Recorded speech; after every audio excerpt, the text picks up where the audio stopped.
अस्सलाम वालेकुम नाजरीन, खुश आमदीद हमारे यूट्यूब चैनल 01 स्टूडियो में।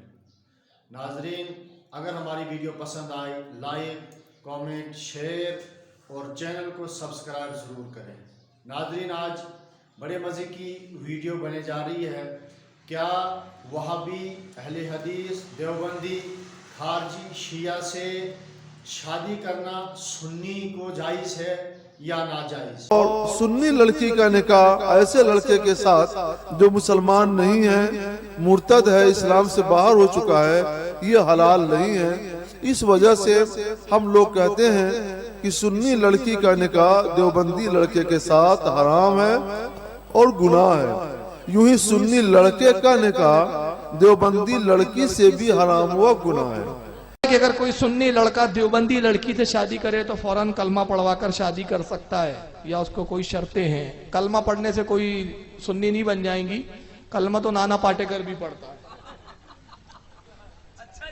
हाँ, समझ रहे आप? ये कोई कलमा पढ़ना शर्त नहीं है। कलमा असल में जबान से कहने का नाम नहीं है, दिल में इकरार। और कलमा ला इलाहा इल्लल्लाह कहने से कोई मुसलमान नहीं हो जाता। इसका कोई मुनकिर नहीं है। शिया भी पढ़ते हैं, कादियानी भी पढ़ते हैं, सब पढ़ते हैं। हकीकत यह है कि रसूलुल्लाह का एहतराम और काफिर को काफिर जानना, बदअकीदों को बदअकीदा जानना, ये जरूरियात दीन में से है। और कुरान कहता है क्या जन्नत वाले और जहन्नम वाले बराबर बराबर हो जाएंगे? नहीं, जो जन्नत वाले वही कामयाबी को पहुंचे। तो ये अकीदे का हिस्सा है कि जहन्नम में जो जाने वाले काफिर को काफिर समझा जाए, जहन्नमी समझा जाए। काफिर के कुफ्र में शक करना भी कुफ्र है। सरकार कहते हैं कि जो कुफ्र से राजी हुआ, अल रजाओ कुफ्र फकत कफर, जो कुफ्र से राजी है वो भी काफिर है। तो सिर्फ कलमा पढ़ना नहीं है, बल्कि हुक्म यह है कि वहाबी लड़की से अव्वल तो निकाह ही ना किया जाए।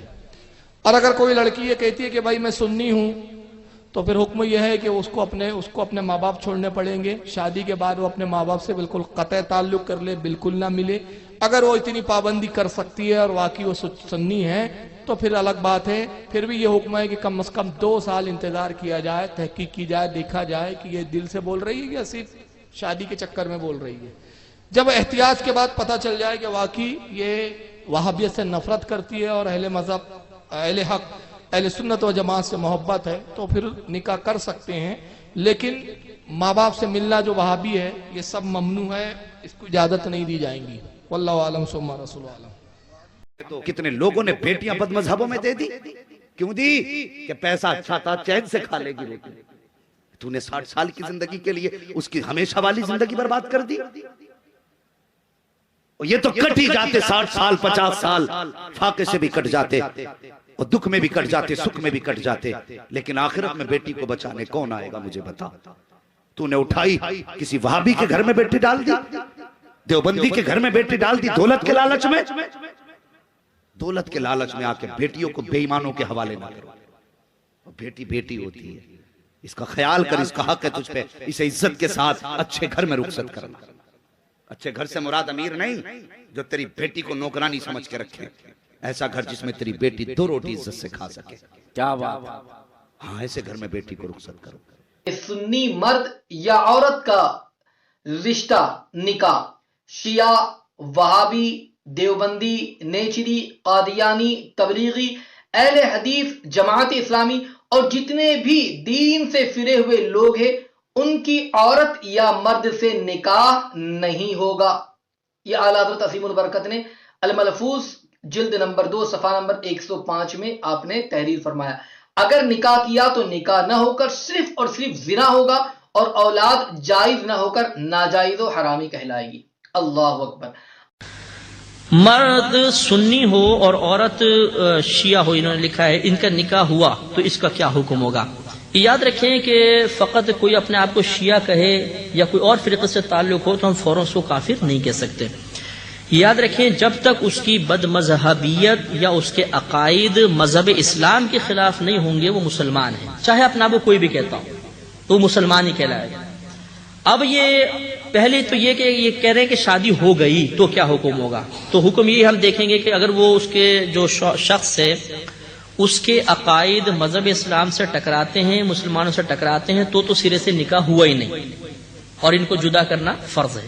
اور ڈنک کی چوٹ پر بولا کرو کہ وہابیوں سے ہمارا کوئی تعلق نہیں، ان سے رشتہ داریاں مت کرو. سب سے زیادہ وہابیت پھیلتی ہے تو رشتہ داریوں کی بنیاد پر پھیلتی ہے. کیا سنیوں کی لڑکیاں مر گئی کہ وہابی کے گھر کی لڑکیاں لاتے ہو؟ عاشق رسول کہلانے کا ڈانکا پیٹتے ہو، دعوے کرتے ہو ہم نبی سے محبت کرتے ہو، اور غدار رسول کی بیٹی لے کر آتے ہو، اور ذہنوں میں یہ بٹھاتے نہیں ہمارے ماحول میں رہ کر سدھر جائیں گی. ابے کیا سدھریں گی؟ پورا گھر بگاڑ دیں گی. ایک ڈرام شربت ہو اور اس میں پیشاب کا ایک قطرہ گر جائے، پیوں گے وہ شربت؟ کیوں بھائی؟ سارے ڈرام نے اسے ایک قطرے ناپاک کو پاک کیوں نہیں کر دیا؟ پتہ چلا ساری چیزیں مل کر ایک قطرے کو پاک نہیں کر سکتی، لیکن ایک ناپاک قطرہ سارے پاک کو ناپاک کر دیتا ہے. اس ناپاک لڑکی کو لاتے ہو، اپنی لڑکیاں ناپاک لوگوں کے درمیان میں دیتے ہو. میں ایک جذبات میں نہیں، حقیقت کی ترجمانی میں بول رہا ہوں. خدا کی قسم اگر بیٹیاں گھر میں بیٹھ جائے گوارا کر لو، اللہ نہ کرے کسی کی بیٹی بیٹھے، ہر کسی کی بیٹی کا وقت نکاح ہو جائے. ہاں بولیے آمین. لیکن خدا نہ خواستہ کسی کی بیٹی دیکھنے میں کم تر ہے، 19-20 معاملہ ہے، رشتے نہیں آ رہے، اور وہابیوں کے رشتے آ رہے ہیں. اپنی بیٹی کو کوارا بٹھا دو لیکن وہابی کو مت دو.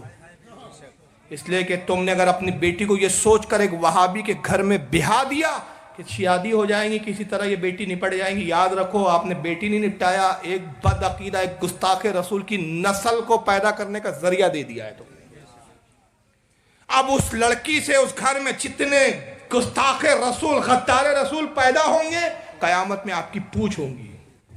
پوتے بھی چلے گئے تو ایک گیا تو اس کے بعد آنے والے سارے چلے گئے. اور میرے پیارے آقا علیہ الصلوۃ والتسلیم کے پیروانوں، یہ ہمیشہ ڈھونڈ ڈھونڈ کر سنیوں کے یہاں رشتہ بھی کرتے ہیں. کبھی اپنی بیٹی دیتے ہیں، کبھی ان کی بیٹی لیتے ہیں، یعنی وہ اس کے لیے بھی تیار رہتے ہیں ہمیشہ. اور کیوں؟ اس کی وجہ یہ ہوتی ہے کہ ان کو اپنی بیٹی پر یا بیٹے پر اتنا کانفیڈنس ہوتا ہے کہ اگر یہ میری بیٹی یا میرا بیٹا وہاں چلا گیا تو ایک صرف یہی جانے والا یا جانے والی جو ہے وہاں جا کر پورے آنے والی نسلوں کے عقیدے کو بدل کر رکھ دے گی.